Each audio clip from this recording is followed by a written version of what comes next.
बसमधील दागिने चोरी प्रकरणी धुळे स्थानिक गुन्हे शाखेच्या पथकाने एका महिला आरोपीला मुद्देमालासह घेतले ताब्यात। दोंडाईचा बसस्थानक येथे बसमधून सोन्याचे दागिने लंपास करणाऱ्या महिलेला धुळे स्थानिक गुन्हे शाखेच्या पथकाने धुळ्यातून मुद्देमालासह अटक केली आहे। काही दिवसापूर्वी रजेसिंग राजपूत आणि त्यांच्या पत्नीने शिरपूरला जाण्यासाठी दोंडाईचा बसस्थानक गाठले। गर्दीत सुरत शिरपूर बसमध्ये चढताना त्यांच्या बॅगमधून 2 तोळ्यांचा सोन्याचा गोफ चोरीला गेल्या होत्या। या प्रकरणाचा समांतर तपास धुळे स्थानिक गुन्हे शाखेचे पोलीस निरीक्षक श्रीराम पवार यांच्या मार्गदर्शनाखाली सुरू करण्यात आला। गुप्त माहितीच्या आधारे धुळे शहरातील नगावबारी चौफुली येथे संशयित महिला उषाबाई नारायण रक्षे हिला ताब्यात घेण्यात आले। चौकशीत तिने चोरीची कबुली दिली, तर तिच्याकडून 9.950 ग्रॅम सोन्याचा तुटलेला गोफ जप्त करण्यात आला आहे। महिलेविरुद्ध यापूर्वीही चोरी व जबरी चोरीचे गुन्हे दाखल आहेत।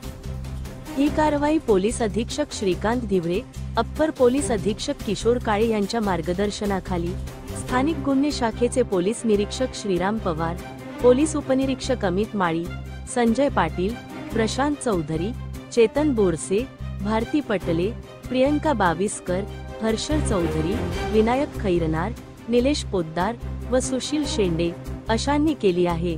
धुळे क्राईम न्यूज साठी अब्दुल रहमान मलिक, धुळे। दिनांक 6 फेब्रुवारी रोजी दोंडाईच्या बस स्थानका इथून रजेसिंग बंडूसिंग राजपूत व त्यांच्या पत्नी या दोंडाईच्या बस स्थानकावर आल्या असताना रजेसिंग बंडूसिंग राजपूत यांच्या पत्नी यांच्या गळ्यातील 2 तोळ्याचे सोन्याचा गोफ हा त्यांना मिळून आला नाही। त्यामुळे त्यांची खात्री झाली की त्याची चोरी झालेली आहे। त्याप्रमाणे त्यांनी दोंडाईच्या पोलीस स्टेशन येथे गुन्हा दाखल केला।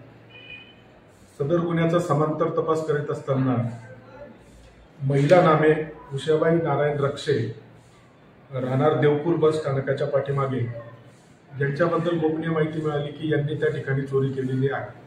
त्या पद्धतीने आम्ही गोपनीय माहिती खात्री केली असता सदर महिलेला महिला अंमलदार यांच्या मार्फतीने ताब्यात घेऊन त्यांना विश्वासात घेऊन विचारपूस केली असता त्यांनी 9.950 ग्रॅम सोन्याचा गोफ अर्धा तुटलेला हात चोरला असल्याची कबुली दिली व तो त्यांनी स्वतः त्यांच्या घरातून काढून दिलेला आहे। त्याची एकूण किंमत 37,000 रुपये अशी होते।